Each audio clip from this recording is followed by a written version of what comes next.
Mesdames et messieurs, bonsoir et merci de prendre le rendez-vous de l'information sur Eden TV.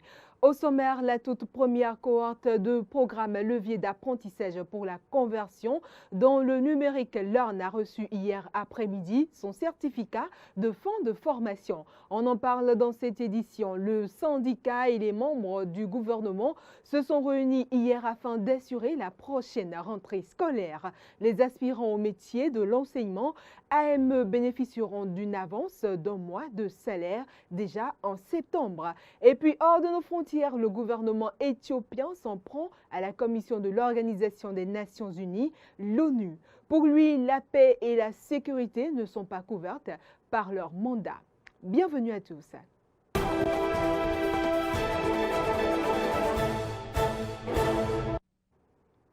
Merci de nous préférer pour vous informer. La première cohorte du programme levier d'apprentissage pour la reconversion dans le numérique Learn a reçu hier après-midi son certificat de fin de formation. C'était à l'occasion d'une cérémonie présidée par le ministre du numérique et de la digitalisation. La cérémonie a connu la présence de plusieurs autorités politico-administratives et les partenaires du programme. Clémence Tonoucoin pour le point. Cette cérémonie officialise la fin de la formation professionnelle et certifiante des 50 lauréats de la première cohorte du programme Levier d'apprentissage pour la reconversion dans le numérique Learn. Elle intervient après 7 mois de formation théorique et pratique dans le domaine du code informatique. Pour la porte-parole des récipiendaires, les fruits ont tenu la promesse des fleurs. Les fruits ont tenu la promesse des fleurs. Aujourd'hui, en nous basant sur les différents modules validés en front-end et en back-end, les différents ateliers, les différents séminaires et les différentes missions effectuées lors des stages en entreprise, nous pouvons vous rassurer que plein de talents ont été révélés. Et beaucoup de passions aussi ont été suscitées dans ce vaste domaine du numérique. Vous avez, Madame la Ministre, non seulement des développeurs web et mobiles, mais aussi des gestionnaires de projets numériques, des leads techniques, des intégrateurs et intégratrices web, des chefs projets, des designers et même des community managers. Nous pouvons être fiers de cette attestation et de notre formation qui nous donne des atouts importants pour notre vie professionnelle. Tout en félicitant les lauréats pour ce parcours, la ministre du Numérique et de la Digitalisation n'a pas manqué d'attirer leur attention sur le fait qu'une nouvelle ère s'ouvre pour eux. Chers récipiendaires, bravo pour les efforts que vous avez faits jusqu'ici, que vous avez fournis. Et je vous souhaite vraiment plein succès dans votre carrière. Ce que vous avez obtenu est un premier pas, c'est la fin de quelque chose, mais c'est le début d'autre chose. Et sachez que vous êtes désormais les ambassadeurs de quelque chose qui vous dépasse. Il ne s'agit plus uniquement de vous-même. Il s'agit de montrer que ce que le gouvernement béninois vous a apporté, le gouvernement béninois a eu raison de vous l'apporter. Vous serez donc le visage du programme dans les différentes entreprises où vous irez. Vous serez les ambassadeurs des prochaines cohortes parce que la confiance qu'on accordera au programme dépendra donc de ce que vous allez pouvoir montrer dans ces entreprises. Présent à la cérémonie, le directeur général de Smart Africa, l'un des partenaires du programme, en a salué la pertinence et a donné l'assurance que son soutien ne fera pas défaut.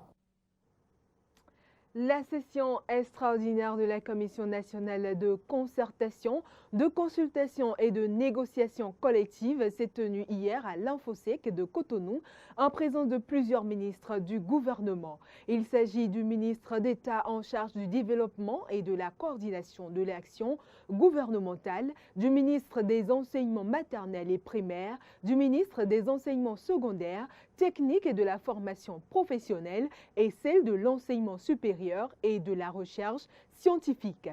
La rentrée scolaire et universitaire 2022-2023, qui démarre le 19 septembre, a été le seul point sur lequel se sont appesantis membres du gouvernement et secrétaires généraux des confédérations et centrales syndicales des travailleurs. Ces derniers se sont mis d'accord pour une rentrée apaisée. Occasion pour le gouvernement d'annoncer que les aspirants au métier de l'enseignement bénéficieront d'une avance de salaire d'un mois déjà en septembre, en attendant que d'autres décisions soient prises d'ici quelques semaines pour mieux faciliter la reprise des classes. Lancement du partenariat entre le ministère du Numérique et de la Digitalisation et Smart Africa sur le développement des compétences numériques au Bénin.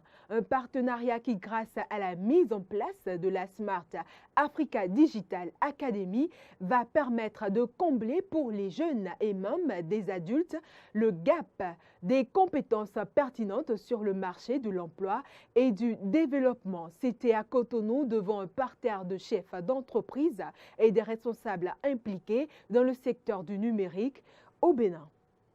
Signature et échange de documents, ce sont là des gestes qui lancent officiellement ce partenariat entre le ministère du Numérique et de la Digitalisation et Smart Africa sur le développement des compétences numériques au Bénin. Un partenariat qui permettra au Bénin de créer un cadre global autour du numérique, et ceci ensemble avec plusieurs autres pays. À travers cette signature, le Bénin s'inscrit dans l'initiative Smart Africa Digital Academy qui englobe en Afrique les pays tels que le Burkina Faso, le Ghana, le Rwanda, la Côte d'Ivoire et la Tunisie. Aujourd'hui, nous lançons SADA Bénin, une plateforme qui vise à combler le déficit critique de compétences numériques dans le pays pour soutenir l'écosystème numérique du pays dans cette économie numérique en constante évolution.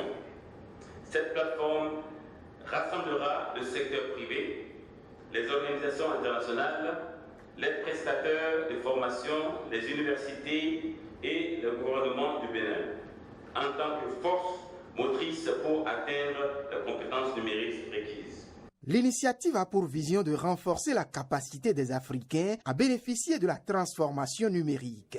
Et conscient de ce que l'avenir sera numérique, les autorités béninoises, en adhérant à SADA, veulent ouvrir la digitalisation et le numérique au grand emploi. Et notre plus grand challenge, c'est le passage à l'échelle. Nous ne voulons pas faire des programmes qui restent modestes dans leur volume. C'est pour ça qu'aujourd'hui, cette signature pour moi est une étape très importante pour ce passage à l'échelle. Nous allons pouvoir donc utiliser, exploiter, explorer cet instrument pour ne pas former 50 mais 500 jeunes, mais 1000 jeunes, mais 10 000 jeunes. Et par rapport à ça, nous fondons un grand espoir donc, dans la capacité d'accompagnement, d'appui, de mobilisation de notre alliance Smart Africa et bien sûr de l'ensemble des partenaires. Toute la population doit pouvoir savoir comment utiliser ces outils, comment demander un document en ligne lorsque le gouvernement décide de créer des e-services, etc. La République fédérale d'Allemagne reste le chef de file des partenaires sur ce projet. Je me réjouis de l'appui important et soutenu de la coopération allemande à travers la GIZ pour la mise en œuvre de la Smart Africa Digital Academy en Afrique et aujourd'hui ici au Bénin. Le lancement aujourd'hui s'inscrit parfaitement dans les efforts du gouvernement béninois d'accélérer la transformation numérique du pays à travers le renforcement des compétences nationales dans le domaine du numérique.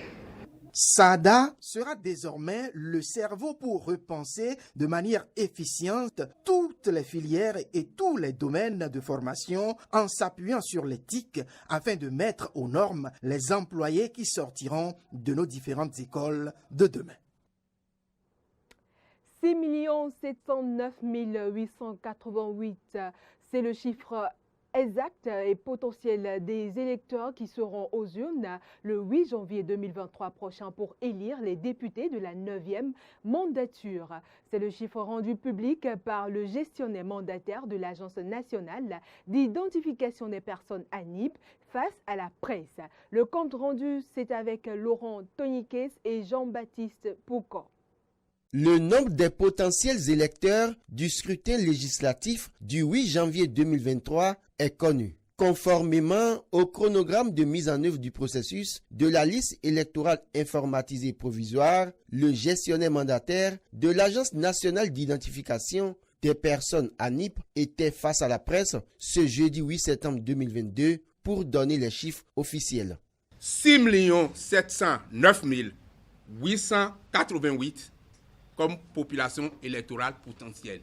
Une liste issue d'un travail acharné et d'un tamis rigoureux pour éviter les cas de fraude. Cyril Goubedi rassure les uns et les autres sur sa fiabilité. Aujourd'hui, je peux vous dire que nous avons une liste électorale informatisée provisoire fiable, soutenable et consolidable pour être la liste définitive qui servira de base aux élections législatives du 8 janvier 2023.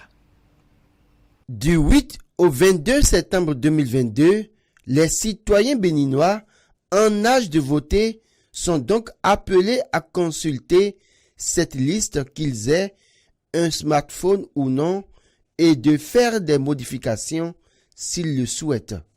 Il s'agit pour ceux qui ont un terminal Android de taper sur Internet lei.anip.bj. Il faut taper étoile 139 étoile 7 étoile le numéro personnel d'identification et dièse si on a le téléphone ordinaire. Les citoyens qui ne disposent pas de smartphone et qui souhaitent faire des transferts sont priés de se rendre dans un centre d'arrondissement pour que soit prise en compte leur doléance. Répondant aux informations distillées dans l'opinion publique pour semer des doutes sur la liste, Cyril Goubedi répond et rassure. Si quelqu'un a la preuve qu'un Béninois s'est fait délivrer frauduleusement un acte d'état civil ou s'est fait établir une pièce d'identification et il emporte à la connaissance de l'ANIP, nous savons faire le travail. Nous en avons envoyé déjà plus d'une centaine devant le procureur de la République et c'est sans état d'âme.